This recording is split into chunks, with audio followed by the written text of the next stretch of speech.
Hello, love warriors. Hope you guys are doing well today.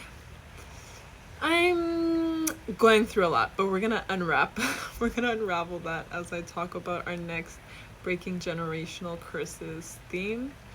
Hope you guys are doing well. If you're new to my channel, welcome. My name is Jess Flo, and I am a love coach and a messenger of the heart. And what do we do here?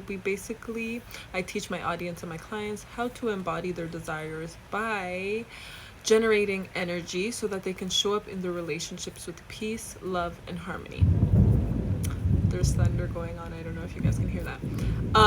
Yeah, I know. My eye's red, right, guys? You guys can see that. I actually don't know why.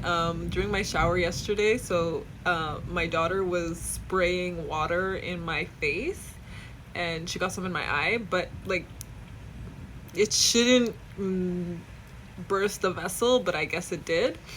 And it's funny because I was actually doing a pineal gland activation yesterday, so I'm not sure if it was that plus me after doing a pineal gland activation that made that happen, but it is. I kind of find it sexy. What do you guys think? So yeah, it is what it is. We have a lot to unpack, guys. So I've been tired for the last 3 days, but I've been still showing up because I'm still doing my practices and I still have energy, but I've been waking up like tired. And the last new moon, I was doing an ancestral like release, right? And it's like an energetic rebirth, ancestral release, and like death of the ego type of ritual. It was really nice. I think it was one of my best rituals. It was like, it felt amazing. But like all these things have been surfacing about what's been released, what is being let go, what has been like in my DNA, what has been in my lineage, what has been in like the stories that have created this identity. A lot of them are surfacing so that they can be released, right? And so lately I've been super tired, and I keep thinking about, so I had to do a lot of work around mother-daughter relationship as well. Sorry, I'm like, if I'm zoning out, I'm still talking to you guys. I had to do a lot of work around mother-daughter relationships as well, and no matter how much work I do around it, I have gotten the moving on and understanding the soul journey, but there's so many questions that still pop up in my head, like why? And so that's what we're gonna talk about in this episode, I guess. We're going to dive deeper into punishments. If you're an Afro-descendant, if you're Afro-Caribbean, if you're like an immigrant and beatings was part of discipline in your household, then this video is for you. And hopefully it'll help you guys start to ask the questions and to really generate the energy to release some of this pent up pain, shame, and guilt that you've been holding on to, but not necessarily knowing where it comes from. For me also, it'll be an emotional release because I'll be sharing a lot too. So it's just the continuation of all that release and that ancestral transmutation that I've been doing. And I think it's a really great topic to tackle. This is not something that I have worked on with my clients, to be honest. This is something that I'm currently going through and working on in myself. I don't know if it'll become a workshop or something, but it's definitely something for me to integrate in my programs that I already have. We're gonna see how it unravels. We'll see. Okay, I want to get my notes. So I kind of have been struggling with where is too much to say and where it's not enough to say. And so I'm gonna kind of let it flow through me, and wherever I feel like a block that I shouldn't go too much in detail. And let me say it like this: why I shouldn't go too much in detail is because I feel like it kind of demonizes my parents, and that's not the energy that I want to be coming from. And so that's why I've been doing a lot of research on where does this come from, because I'm not trying to demonize my parents. I'm trying to understand so that I can understand myself better, and where there was parts of me that was ashamed to be seen, where there was parts of me that was silenced, where there was parts of me that held on to emotions and didn't know what to do with those emotions because they were very confusing. So that's where I'm kind of trying to figure out where is the fine line between demonizing and releasing. So I was beat as a child. See, my throat chakra was like, what the fuck? But as discipline. But a lot of the beatings that I think of now, it's like, why? Where did this come from? Why? Because I don't beat my child. She's 18 months, too, right? She's too small. And I don't plan on beating my child. And this is something that me and my partner talked about a lot within 5 years of being together. I think at year around 5, 6, that's when we talked about, like, oh, would you beat your child? And it was like an instant no for both of us, right? I understand the wanting to punish your child so that they understand something, but we're going to go deeper into that. We'll go deeper into that. So basically, I wanted to look into what is the origin of some of these punishments. And so that's where my deep dive came from. And we all know the answer, let's be honest. The answer came from colonization, of course. Okay, so some of these practices often did not come from a cultural tradition, but more from internalized colonial discipline practices and intergenerational trauma. And so since I've been working a lot with ancestral healing and allowing them to like flow out of me, using my body as a vessel to flow out and not hold on to this trauma anymore, a lot of it has been releasing and being seen and acknowledged so that I can walk my own path with the story that I came here to experience, right? So I wanted to dive deeper into internalized colonial discipline practices. I was like, what the fuck? I don't want anything to get mistranslated. So that's why I have my notes here to really be like, okay, this is what we're talking about, guys. They refer to the adoption and continuation of punitive, violent, or dehumanizing discipline methods. And that's what came up for me. I was like, why? Some of these things, I was really trying to understand, okay, what was going through my head when I was getting beat, right? Like, I was young, and most of my teenage, till 18, I think I stopped getting beat at like 18. Well, anyways. So I was like, what was going on through me? How did Jess feel? I was like, did I feel angry? Did I feel sad? What was the emotions? I was really sitting with it and trying to like deep dive into what was I feeling. And I felt like nothing. That's what came up, but it wasn't nothing. It was powerlessness. I felt powerless. And I was like, because at the same time, there's this person that brought you into this life, that got you to experience all the joys and all the emotions as a human that is here before you, and that's supposed to be loving you unconditionally, right? More than anybody in this world. They were the portal that brought you into this seen world.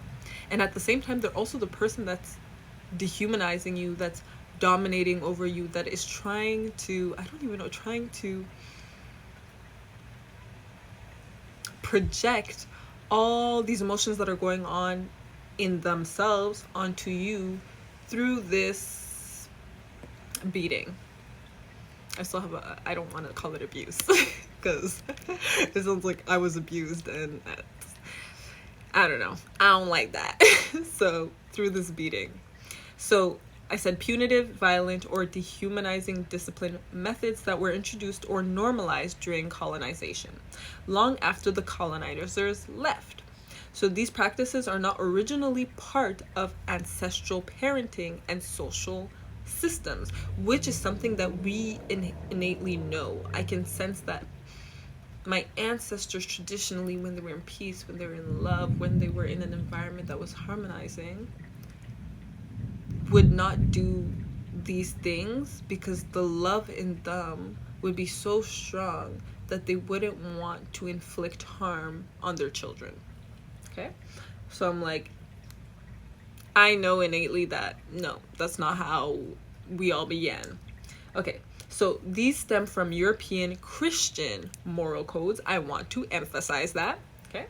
Often shame-based, slave plantation punishments, missionary-run schools and boarding institutions, and I want all my Afro-descendants here, most of your parents went to boarding school. My parents did, okay? Colonial military or police systems. And I also want to state that I have friends that went to boarding schools, right? In in Africa, because I say Africa because a lot of my friends and a lot of my parents, even my parents, are from two different countries in Africa. So I'm saying Africa because a lot of us can relate to that if you have parents from two different countries or if you have friends from different countries. So even my friends went to boarding school, and a lot of them say, especially boys and even girls, that if it's an all boys and all girls, that there was systems and traditions in place that if you were older, you would you would initiate the younger generation into these traditions and methods, and it was more like, oh, they did it to me, so now I have to do it to somebody else. So like, I had to go through this, so now you'll have to go through it as well, right? Even though it was dehumanizing. Okay. So physical beatings in African and Caribbean households became normalized, often harsher than pre-colonial methods. And this came from, okay, to be successful, you need to get beat, because I need to make sure that you're not gonna end up being hurt by the external world, right? So I'm doing this to you out of love, to protect you from what's out there, and to make sure you walk this fine line that society will accept. Because if you step out of this line, then there's harsher things than this beating. Not knowing that you're actually conditioning your child to traumas that will influence and impact the success that they would innately have. That made sense. So practices like kneeling on rice, pepper on the anus or mouth, or being forced to strip and receive lashes were borrowed from plantation punishment systems.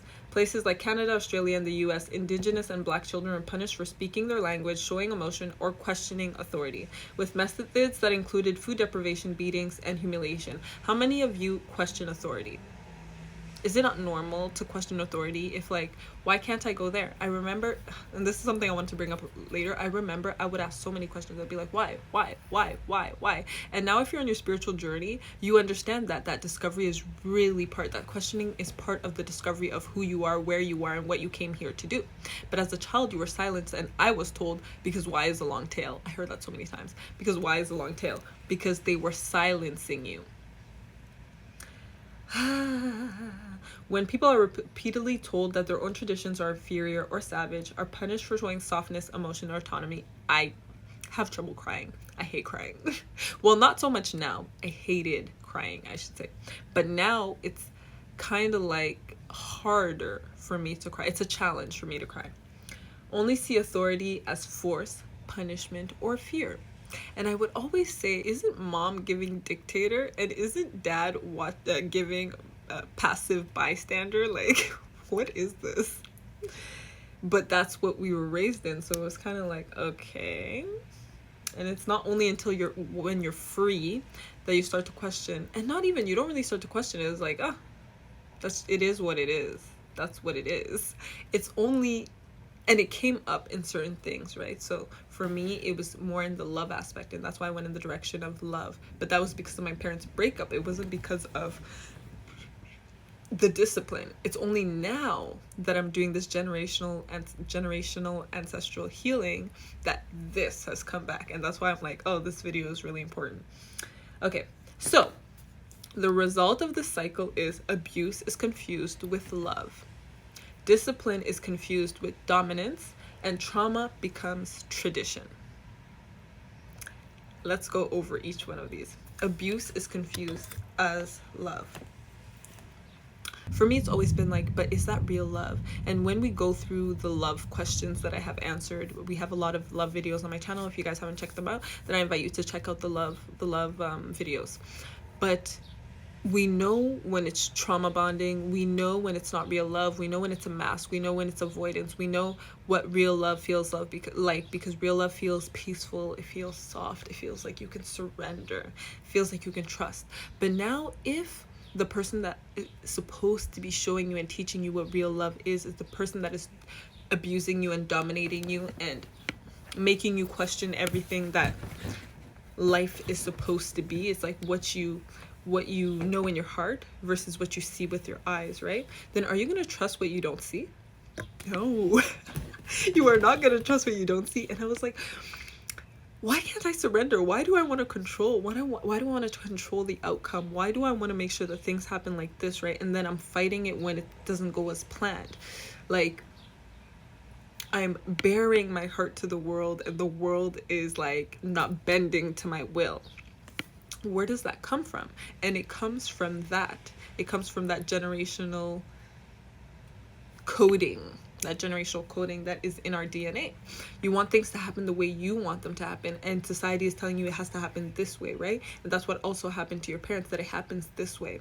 So they weren't able to chase their dreams. They weren't able to go through for the things that they knew were liberating, or didn't know was liberating, because liberation is what the white man, is what the white man says it is, right? So you're doing these things that they taught you.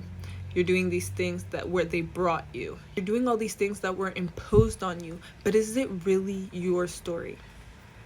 And through this ancestral rituals that I have been doing, my throat chakra has been hurting me. And that happens a lot sometimes when I'm doing my breath work. So I'm really good at breath work and meditation and really getting into the zone. But sometimes when I'm holding my breath, I feel like it's constricted, like I'm being suffocated. And I never really understood why, because I'm like, it's not my throat chakra that I have a problem with. It's usually my solar plexus. And so I did a lot of work around my solar plexus because there was a lot of digesting how the world was that I had trouble with. And so I got so much better at that, guys. But in the last few days, while these emotions have been coming up, my womb has been sensitive, super sensitive, which is funny because in the last 5 months I've been killing it with the womb healing. So I was like, what is going on? I can't do my womb practices that generate energy and give me a lot of energy because it's so sensitive. So I have to be so soft with it. And that's where it came. Like, I needed to be gentle and soft with myself and really take the time to rest and understand what is going on within me. And I invite you guys to do that as well. What is going on within me? What wants to be seen within me? What wants to be heard within me? And if you guys want the steps to the ancestral rebirth, the ancestral energetic death, ancestral rebirth, then I invite you guys to DM me and I will take you guys through that. But what is going on within me? Breathing, releasing, slowing down, understanding, and giving yourself exactly what you need, and then allowing, bringing to image the younger you, the you that was confused, the you that was lost, the you that had so many questions that were not answered, right? Even in the Christian world, having those questions and having no one to turn to, having those yearnings and having no one to turn to, right? So I invite you to sit with that and be like, where is this coming from? And whatever pops to mind, go and do more research on that and where it originated from, because then you'll understand the story behind it. And remember when I told you guys in the last video that there's no point sometimes in asking directly your parents for something, because they are telling you in their way of being, in their way of talking, in their way of responding to things. You can understand that this comes from somewhere deeper. And even in yourself, you can understand that this comes from somewhere deeper. So let me dive in and understand where it comes from. So my throat chakra was feeling like suffocated. Even now I feel like it's like, ugh. And so I'm like, why is that? I just didn't understand. And it was from being silenced. I have all these stories in my mind that it's like, y'all silenced me. Like, you guys didn't want to hear the truth from a child. You guys didn't want to understand where this child was coming from because you guys were in the wrong. And it's not about being wrong or right. It's because you guys were raised and aligned with the oppressor and with the wrong. And so by walking in that path, it became your way of being. But it's not my story. It's not my way of being. So I felt for the first 18 years, even first 21 years of my life, that it's not my story. And so I started questioning, and that's what I'm doing right now, is what was my story then? Like, what the hell? What is the story there? What is the story there? So I'm figuring that out. So abuse confused with love, right? Oh. Uh-oh. They're telling you, oh, I'm doing this for your own good. This is for your own good. But what is good about this? What is right about this? What feels freeing about this? What feels peaceful about this? What feels harmonious about this? Nobody asked those questions because those questions were silenced. Discipline confused with dominance. And that comes back to when I said the dictatorship. And there's a lot of things that if you ask people questions about how they would run the world if it was up to them, a lot of it is very dictatorship oriented, because they don't trust people, because people have been led astray and told this is how you're supposed to live your life, and the way that they're living their life is not freeing, not peaceful, not harmonizing, not anchored or connected to nature in any way. The world is changing so fast. Technology is being integrated into our world, but nobody has that sacred divinity within them to navigate all these changes that are in the world. And so people are just getting more perverted, are getting more savage, are getting more demented, because there's no anchor in love because of the abuse that came in. So now we're being disciplined, and the discipline that is supposed to be like, you master your craft, you master your habits, you observe, you understand, you see examples of how people live their life, has now been dominance. You do this. You do this because I told you to do this. And so you're no longer living your story. You're no longer in your power. You're feeding an energy. You're feeding an egregore. You're feeding an energy. You're feeding a genie. You're feeding an entity that is based off of dominance, that is based off of stealing, that is based off of violence, that is based off of dehumanizing, whereas the human is the expression of the soul, an experience that you came here to embody and to anchor the creation of the divine, the creation of source, the micro of the source. But the micro of the source has lost its power and is now feeding something that is supposed to be the replacement of source, but is not rejuvenating you, not giving you no life, is actually leading you closer to your soul's death. And trauma becomes tradition. How many of us laugh at the beating techniques? Like, you see, oh my god, yeah, I relate to that. Did we all have the same mom? Did we all have the same dad? Oh my gosh, all African parents, all Caribbean parents, all Asian parents are the same. Ha ha ha. Also Hispanic parents are the same. Yeah, because they were colonized. Like, happy laughing. But it's funny because we're laughing at all of this and we understand the trauma of all of this, but we're not continuing the tradition. There's a part of us that was like, I didn't like this. And I think part of it is that we're in societies that you no longer need to be beat. So you're in a class with someone that's like, you're not going to go and tell your school that you were beat, because you know that they're going to send a social worker to your house. So you know something's wrong with it. You're not in a society where everybody is getting beat. Like, I think in Africa and in Asia at one point, it was normal for teachers to beat their students, right? So who are you going to complain to? Nobody. Because you're going to go home and tell your parent, oh, the teacher beat me, and then your parent is going to beat you too, because why did the teacher beat you? What did you do for the teacher to beat you? So I need to beat you too, so that you don't get beat at school. Double whooping.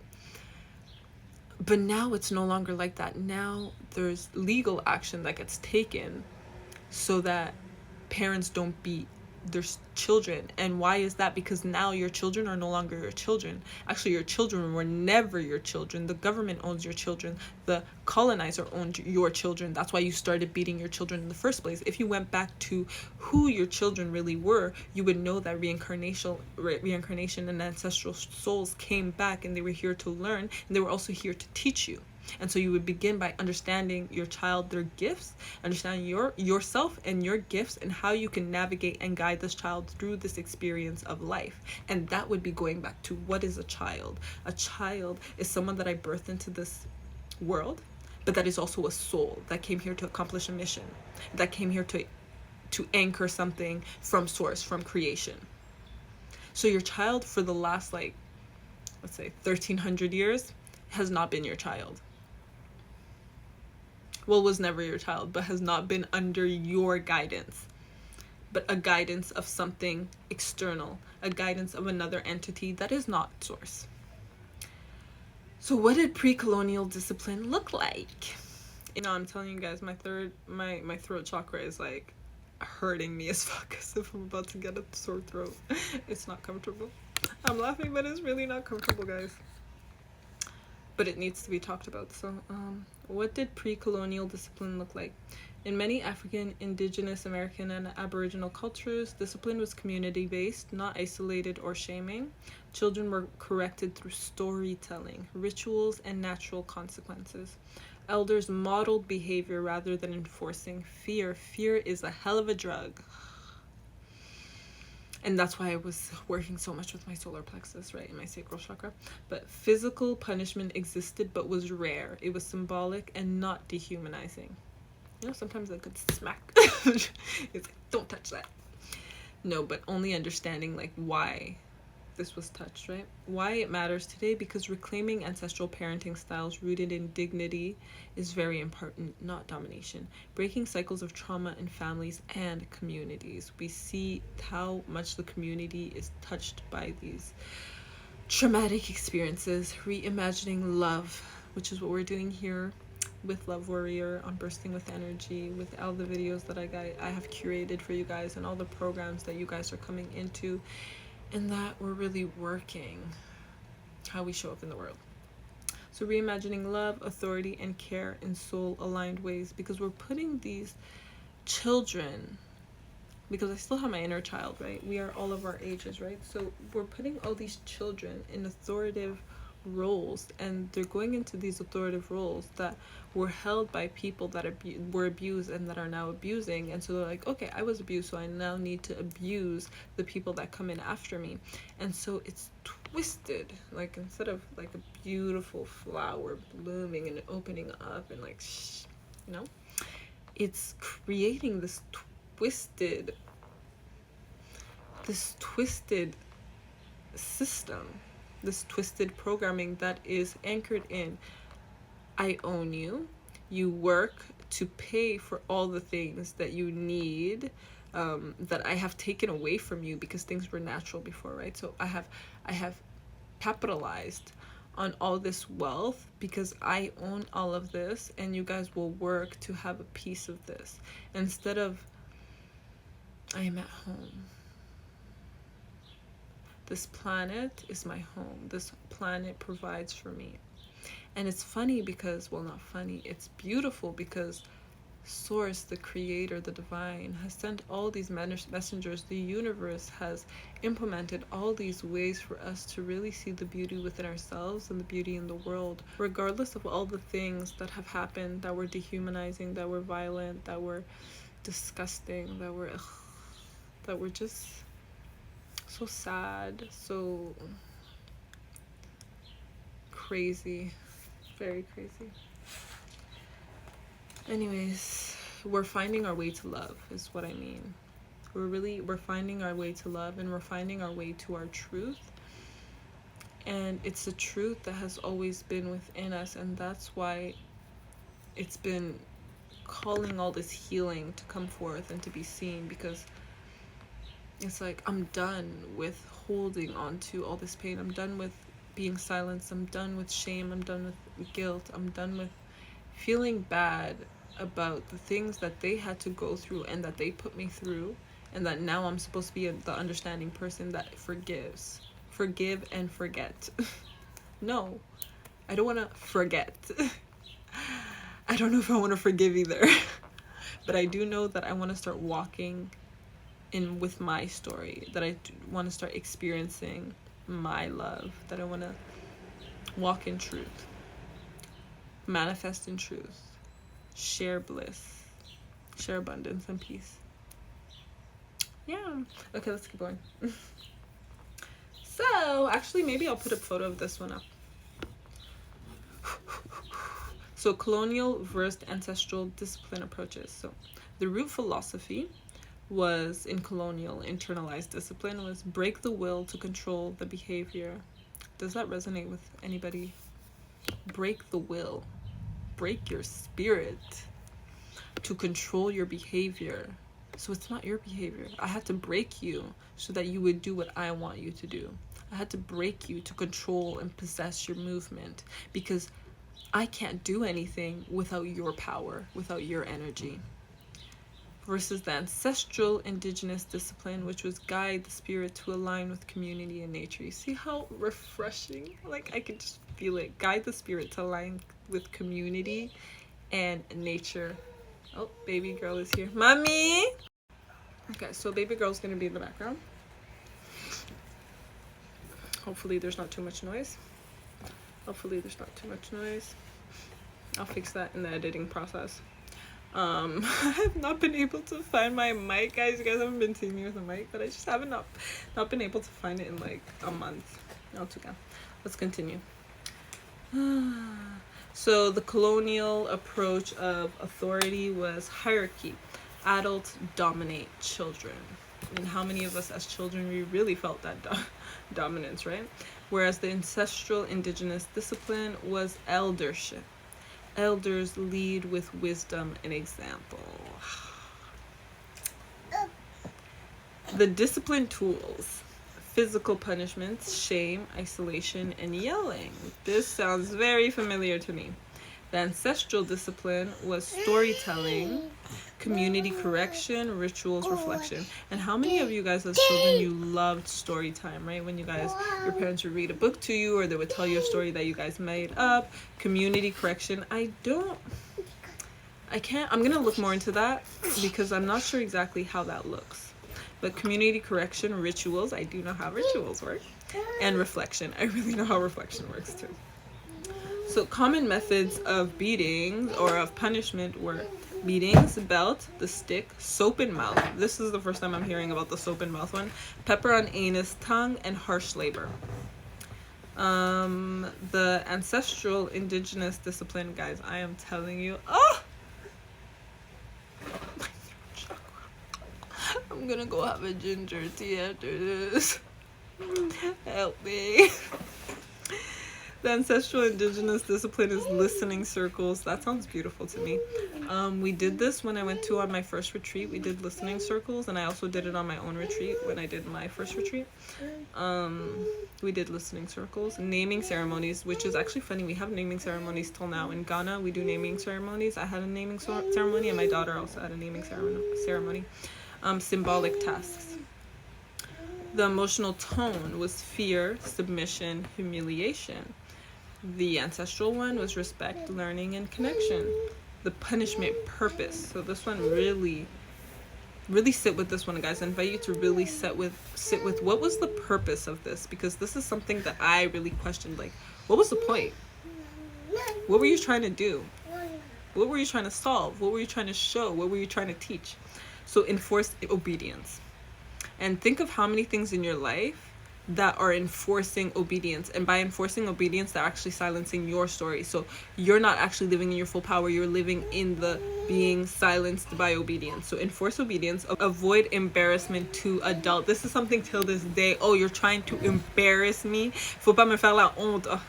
Don't embarrass me. Don't go out there and embarrass me. It's because you want to look good. And that's where my appearance, remember appearance, my appearance video. I think I did. Did I post that one? I don't know. I might have to go back and check if I did. But I did a video on appearance versus,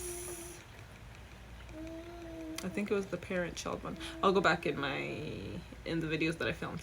But this one is really about appearance, and they need to look prestigious. They need to look well. They need to look as if that their children are the best, because they have to be right and they have to be the best. So avoid embarrassment to children, to adults. Whereas the ancestral discipline from this, it was restore harmony. And harmony is something that has always spoken to my soul. My soul knew this as a child. I knew this. Build responsibility, protect sacred balance. Language we used was "you're bad, you're disrespectful, you're an embarrassment to me." Yeah. The ancestral way was, what lesson is the spirit showing you? And this is something that I always ask you guys. What lesson is this teaching you? How is this bringing you closer to your soul's growth? This action affects the whole. Domino effect. That's actually gonna be coming. No, I already talked about that. Yeah, that video is already posted.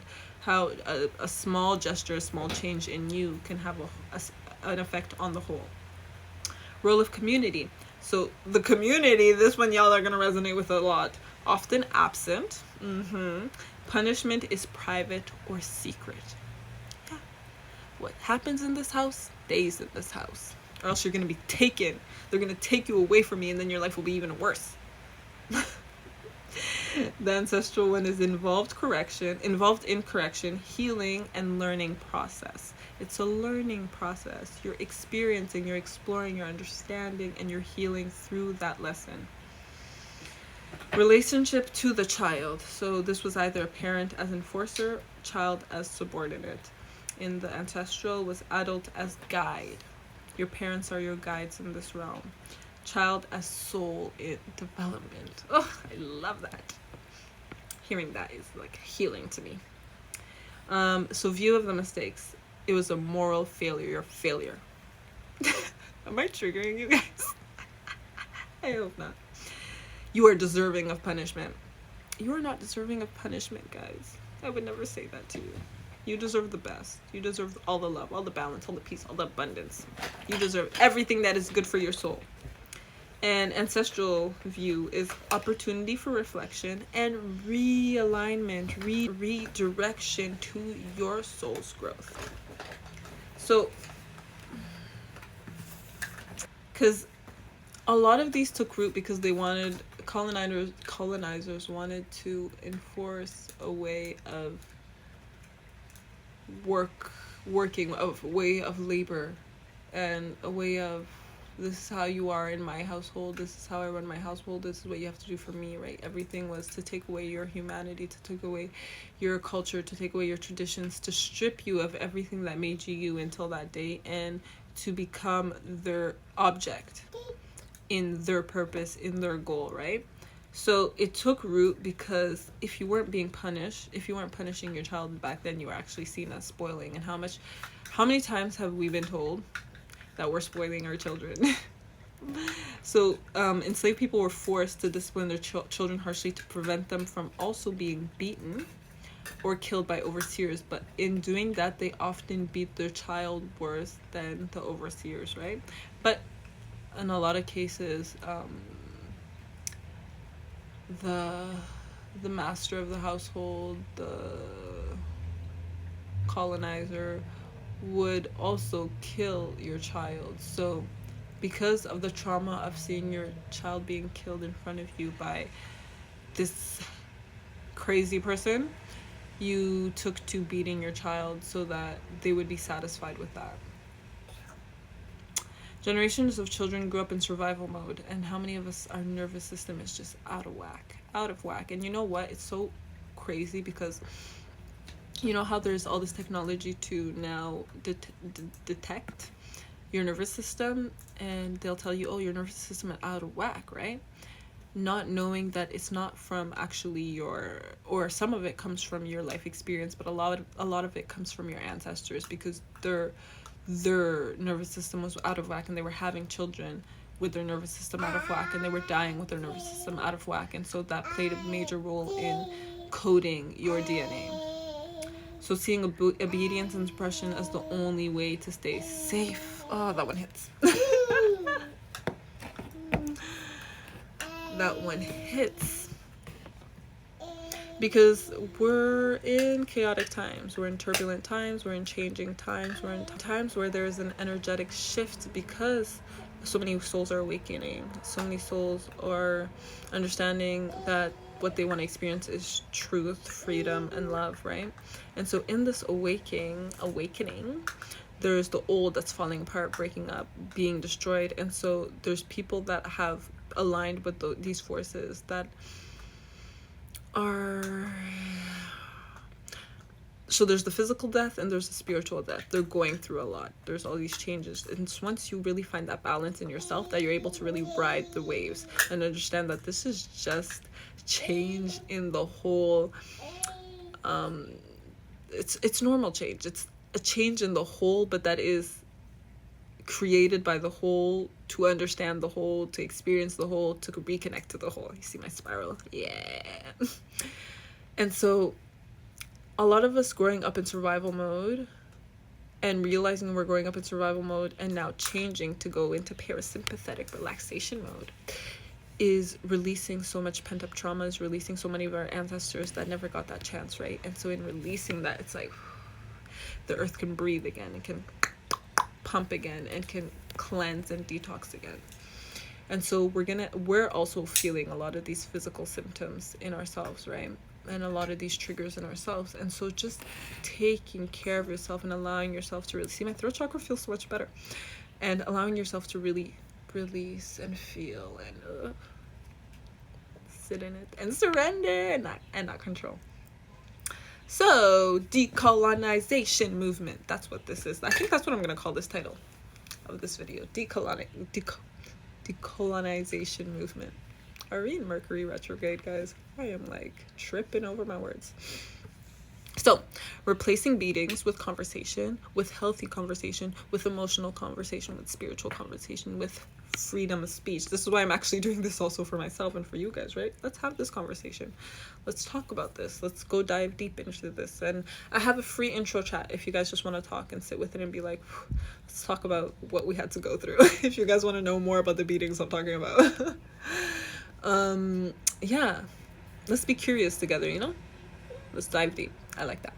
Healing the inner child, talking to your inner child, sitting with the inner child, observing. So a lot of the meditations I do is really to see as a third party, as a soul, oh, what is going on here? Like, what do I notice still here? What have I kept here? Because they say we distort our memory every time we go into it, but the distortion of that memory is based on who you are in the present moment also, right? So what do you notice with your eyes in this present moment?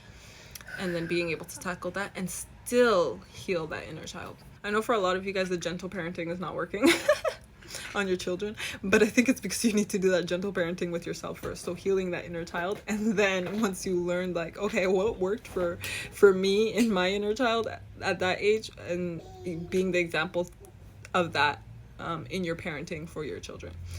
So studying indigenous and Kemetic philosophies of child raising. I will give you guys a few resources that are really good that I actually am not done going through them. But I already found them so interesting, and they're aligned with my way of life and my philosophy. So I was happy. So using terms like conscious parenting, conscious spiritual development, conscious love. Yeah. Let's be very intentional about what we are setting as a guideline for the next generation. Gentle discipline and soul-led guidance, which is my favorite. How am I leading your soul? Okay, so before I want to dive deeper into the silencing, I feel like this video is really long, but I'm going to give you guys a few resources. Raising Free People by Akila Richards. She's so good. Oh my gosh, that girl's so interesting. And I love that her said mad questioning, asking just a bunch of questions, right? And it's something that I have always done my whole life. Asking questions, and being shut down. But it didn't stop my curiosity. If anything, it amplified it. So I invite you guys to really check out Akila Richards. My Grandmother's Hands by Resma Menachem. The Conscious Kid. I haven't checked this out yet, guys, but I'm going to. Gentle Parenting, Africa, and Kemetic Parenting Teachings. If you guys see this girl, look at her. It's funny, eh? I just dropped a bunch of stuff. Okay. Kinza, this is makeup. Let's put it away. Cleaning. Good job. Cleaning. There we go. Close it. And now you can have it. There you go. She likes singing, so there we go. So I wanted to talk a little bit more. I talked a little bit about because why has the long tail, right? So a lot of you know that children are naturally explorative. They will touch things. What is this? They don't know what it is. So I also did the meditate. While I was doing my meditation, this came up for me, like, clean up. When I poured water on the floor, it wasn't because, oh, I want to pour water on the floor. I want to make a mess. It was more, oh, look at this cup. Oh, what is this cup? And then you turn it upside down. Oh, something came out of this cup. What the hell? Oh, I'm wet. What the hell? Oh, it's on the floor. Oh, let me step on it. You know, it's like, it's more like that. That's how the younger me was seeing it. Oh, look at this texture. Oh, look, what is this? And you don't have a name for any of these things. You're just like, seeing all these things, and you're just touching all these things, and you're putting them everywhere, and you're walking everywhere, and you're feeling different textures, and you're just like, wow, wow, wow, wow, wow, wow, wow. And so you're naturally explorative as a child, and you don't know what things are, and the adult knows what it is. That's a cup, that's water. If it's on the floor, it's going to be slippery. And so if your child just puts water on the floor, just clean it. Like, what is the big deal? But back in the day, if you had done this in front of a certain crowd, then you were gonna get beat. Oh, so they would beat you before you got beat by somebody else. So I understand where it's coming from, right? But can we leave these traditions in the past? Can we make something new? Can we create new traditions, new way of speaking to ourselves and to our children? So a child asking questions is a sign of a growing spirit. Wondering aloud was part of apprenticeship into life. Curiosity was guided, not shut down, often with stories, nature walks, or ceremonial teaching. So I was walking with my daughter today, and she always stops when we're walking when we're doing our walk. She always stops at this little wheel. It's like a house that has a bunch of flowers, and it has like a chariot wheel, and she always stops there and goes like rum, rum, rum, rum, rum, rum, rum, rum. And so we're looking at the flowers, and I'm showing her the different flowers. I can't remember all flower names. Actually, looking at the flowers and telling her flower names, I was with my sister. I'm like, damn, I need to buy a book on flowers. And it's putting me into the mindset that I should know this flower's name, right? Or else we should just be able to sit with the flower and be like, this is a purple flower, this is a white flower. And showing her those things, right? So guiding her through the understanding of this plant and making stories and a connection with nature. So, but colonization shut down that exploration. So it was don't speak unless you're spoken to. That's grown folks' business, yeah? Because I said so. Oh, I hated that one. Because I said so. Oh my gosh. So my sister is 15 years younger than me, and sometimes I would try to be like, because I said so. It would just be like, oh, so disgusting. Such a disgusting phrase, man. I hate that phrase. Okay, so but all these phrases, they were nonsensical on purpose. They were really just to silence you and shut down the questioning, because they didn't have the answers, or you weren't allowed to ask these questions because you weren't in the environment to ask these questions, and your parents weren't powerful enough to be able to respond to these questions, right? Because if they attempted to, or they had to do it in silence, in secret, sorry. And so if they attempted to, now attention was on them, and having attention on yourself was bad. And so that's where the afraid of being seen comes from, because the more you were seen, the more that somebody could come and want your attention and rape you and take away your power and ask you to do this for them and ask you to do that. So it was a dangerous spot to be in, being seen. And so that translates to today, the fear of being seen. You think it's just from your childhood, but it's not just your childhood. It's an accumulation of experiences that are coded in your DNA. So, colonial school systems where students were punished for talking back or asking too much. Adults mocking or avoiding questions when they didn't have the answers or felt emotionally exhausted. A psychological need for control, because if I can control your psyche, I can control your behavior. And if I can control your behavior, you're going to serve my purposes. So curiosity was perceived as defiance, because you're trying to walk your own path, and your path doesn't serve my path. So it was a cycle of silencing wonder. Okay, so we're going to end with the reclaiming the right to ask why. I should do a workshop on that. I feel like it would be so beautiful. Okay. Encourage questions, guys. Like, really set the pattern of asking yourself questions. Actually, this is something I've been doing since the beginning of my coaching, and I actually had coached in the beginning of my coaching, I had an older client. I was so nervous because I had an older client, and I would ask her a bunch of questions, and she was already being oppressed in her family. It's like so sad that your family can oppress you and then you're seen as the black sheep.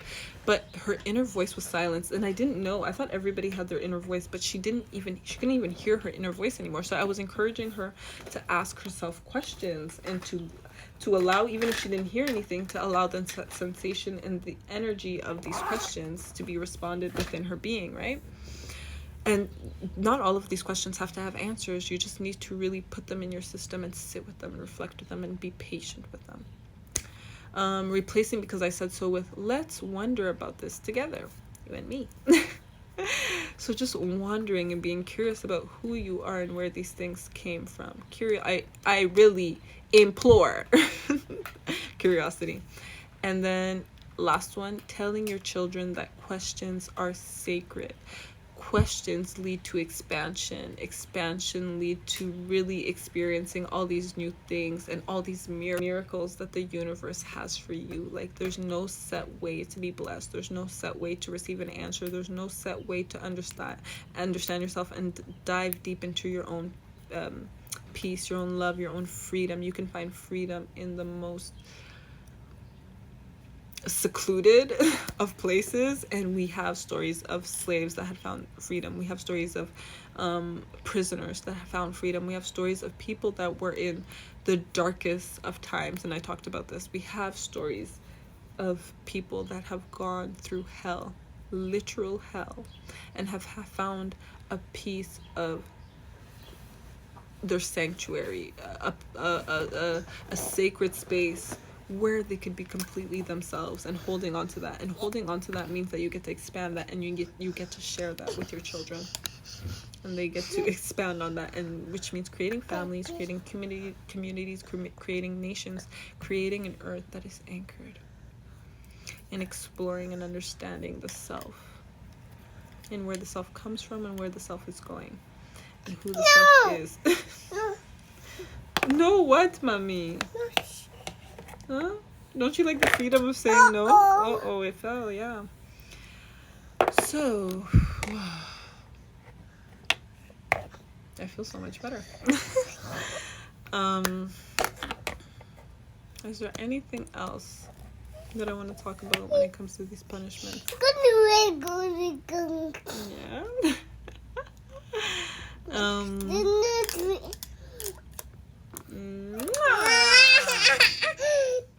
Be happy, be free, be loving, be peaceful, and just find your way to you.